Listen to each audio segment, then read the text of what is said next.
नमस्कार। महिला महाविद्यालय की ऑनलाइन कक्षाओं में आपका स्वागत है। मैं रतिराम कक्कड़, व्याख्याता हिंदी।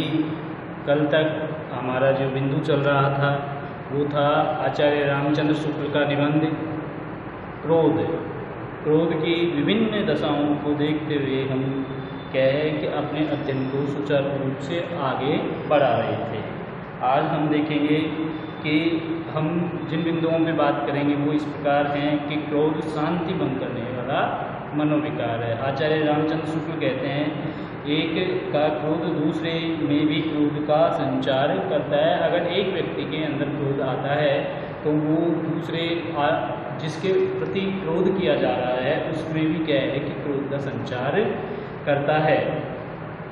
जिसके प्रति क्रोध प्रदर्शन होता है वह तत्काल अपना अपमान का अनुभव करता है और इस दुख पर वह अपनी त्योरियाँ बढ़ा लेता है और क्रोध करने वाले के ऊपर भी क्रोध करने लग जाता है। यह विचार करने वाले बहुत थोड़े निकलते हैं कि हम पर जो क्रोध किया जा रहा है वह उचित है या अनुचित है। अर्थात जिस व्यक्ति पर क्रोध किया जा रहा है वो यह विचार नहीं कर पाता है कि जो क्रोध किया जा रहा है सही है या गलत है। वो तो बस क्रोध करने वाले के ऊपर क्रोध करने वाली करता है।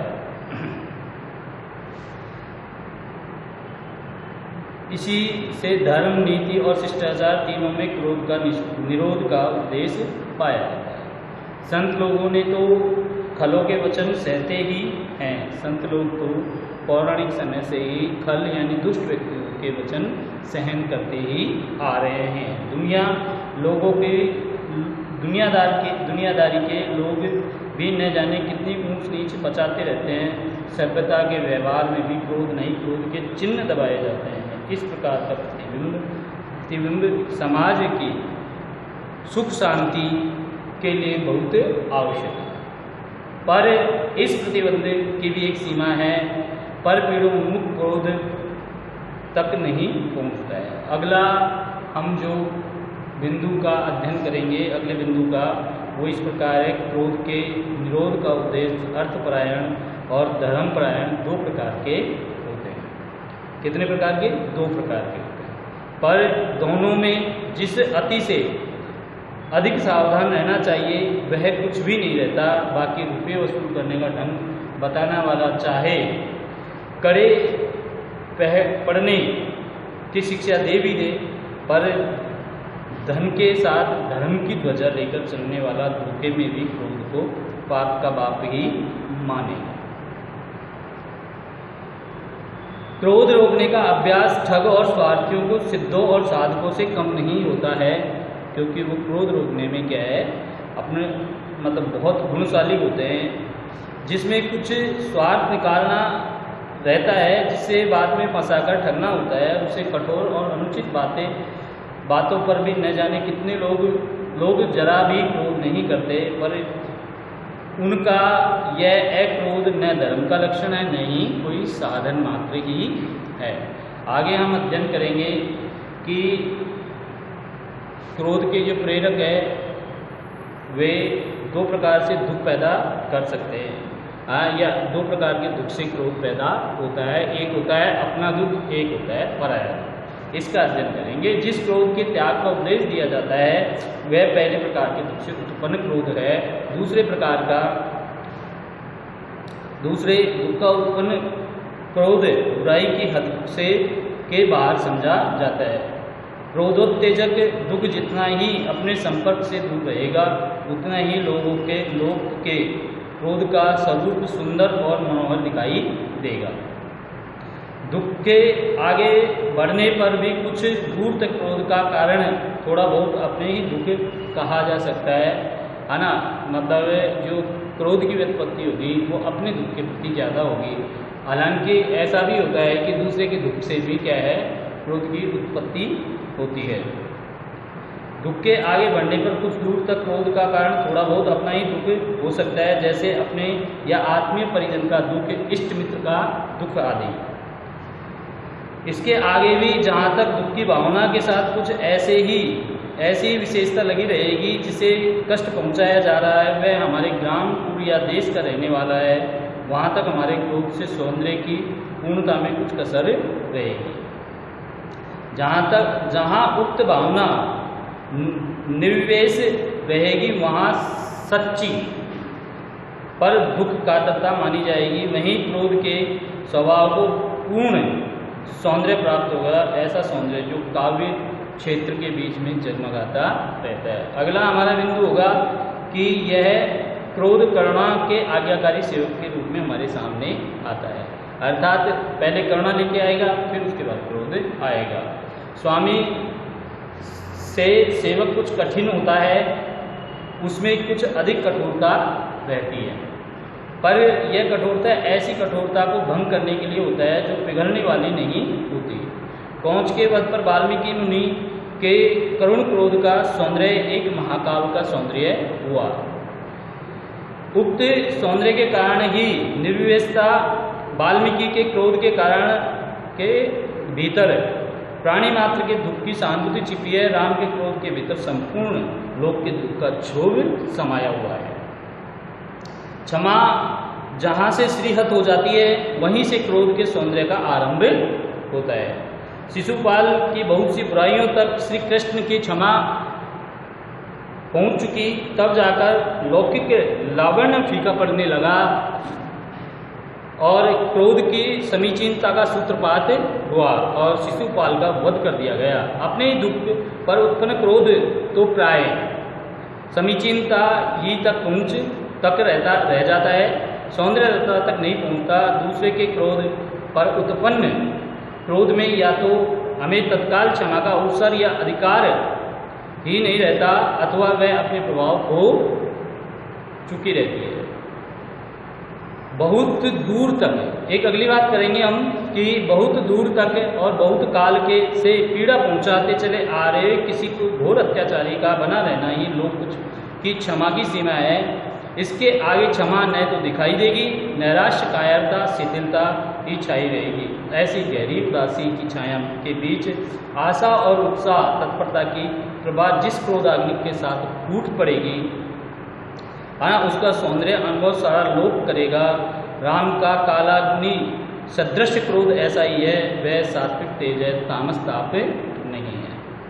दंड कोप का एक विधान है, राजदंड राजकोष है, जहाँ कोष लोककोष और लोककोप धर्मकोप है। जहाँ राजकोप और धर्मकोप से एकदम भिन्न दिखाई पड़े वहाँ उस राजकोप ने समझकर उस विशेष मनुष्यों का कोप समझना चाहिए।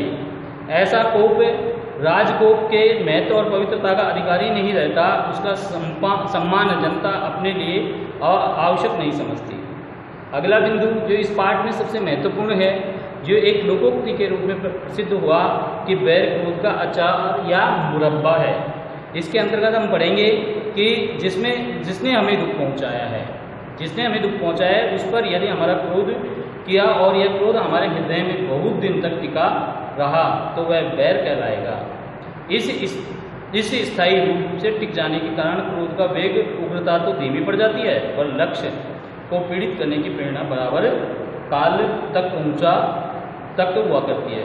क्रोध अपना बचाव करते हुए शत्रु को पीड़ित करने की युक्ति आदि सोचने का समय प्राय नहीं देता, पर वैर उसके लिए बहुत समय देता है।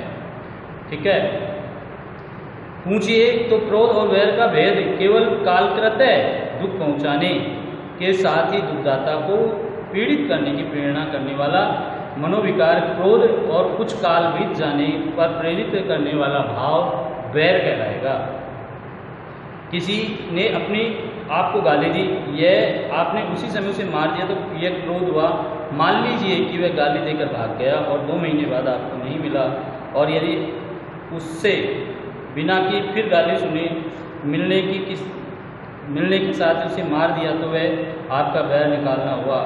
विवरण से स्पष्ट है कि बैर उन्हीं प्राणियों में होता है ना, जिनमें धारणा अर्थात भावों के संचय की शक्ति होती है।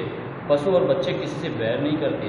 चूहे और बिल्ली के संबंध का बैर नाम आलंकारिक है। आदमी का न तो आम अंगूर से कुछ है न भेड़ बकरी से। पशु और बच्चे दोनों क्रोध करते हैं और थोड़ी देर में भूल जाते हैं। क्रोध का एक हल्का रूप होता है चिड़चिड़ापन। ये भी एक महत्वपूर्ण बिंदु है कि जिसकी व्यंजना प्राय शब्दों में ही रहती है। इसका कारण भी वैसा उग्र नहीं होता।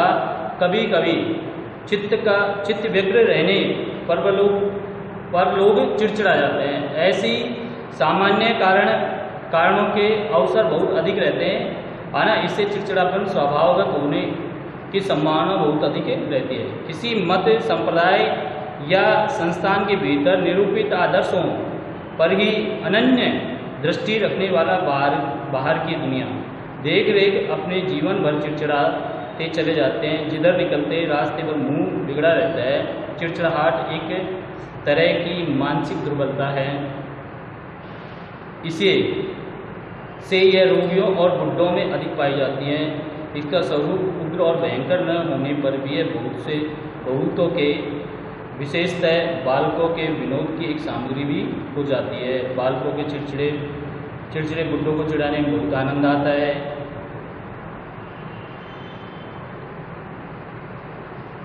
और कुछ विनोदी बुड्ढे भी चिढ़ाने की नकल किया करते हैं। कोई राधा कृष्ण कहने से, कोई सीताराम पुकारने से, कोई करेले का नाम लेने से चिढ़ता है और अपने पीछे, है ना, लड़कों की एक खासी भीड़ लिए फिरता है। जिस प्रकार लोगों को हंसने के लिए कुछ लोग मूर्ख या बेवकूफ़ बनते हैं, उसी प्रकार चिड़चिड़े भी मूर्ख को चाहे बुलाए या दुनिया को हंसाती रही है। मूर्ख हास्य रस्य के बड़े प्राचीन अवलंबन हैं। न जाने कब से इस संसार की रुखाई के बीच हास्य का विकास करते चले आ रहे हैं। आज भी दुनिया को हंसाने का हौसला बहुत कुछ उन्हीं लोगों की बरकत से हुआ है। अंत में पाठ के किसी बात का बुरा लगना, अगर हमको किसी बात का जैसे बुरा लग जाए, उसका असहायता, क्षोभयुक्त और आवेगपूर्ण अनुभव होना अमर्ष कहलाता है। क्या कहलाएगा? अमर्ष। पूर्ण क्रोध की अवस्था में मनुष्य दुख पहुंचाने वाले पात्र की ओर उन्मुख रहता है, उसी को भयभीत या पीड़ित करने की चेष्टा में प्रवृत्त रहता है। अमर्ष में दुख पहुंचाने वाली बात के ब्यौरे पर और उसकी असहायता पर विशेष ध्यान रहता है। इसकी ठीक व्यंजना ऐसे वाक्यों में समझी जानी चाहिए कि तुम्हारे साथ यह किया गया, वह किया गया, है ना। अब तक मैं सहता रहा आया, अब नहीं सह सकता। इसमें आगे बढ़कर जब कोई दांत पीसता और गरजता हुआ ये कहने लगे कि मैं तुम्हें धूल में मिला दूंगा, तुम्हारा घर खोद कर फेंक दूंगा, इसका पूर्ण स्वरूप समझना चाहिए। किसका? क्रोध का। हमारा पाठ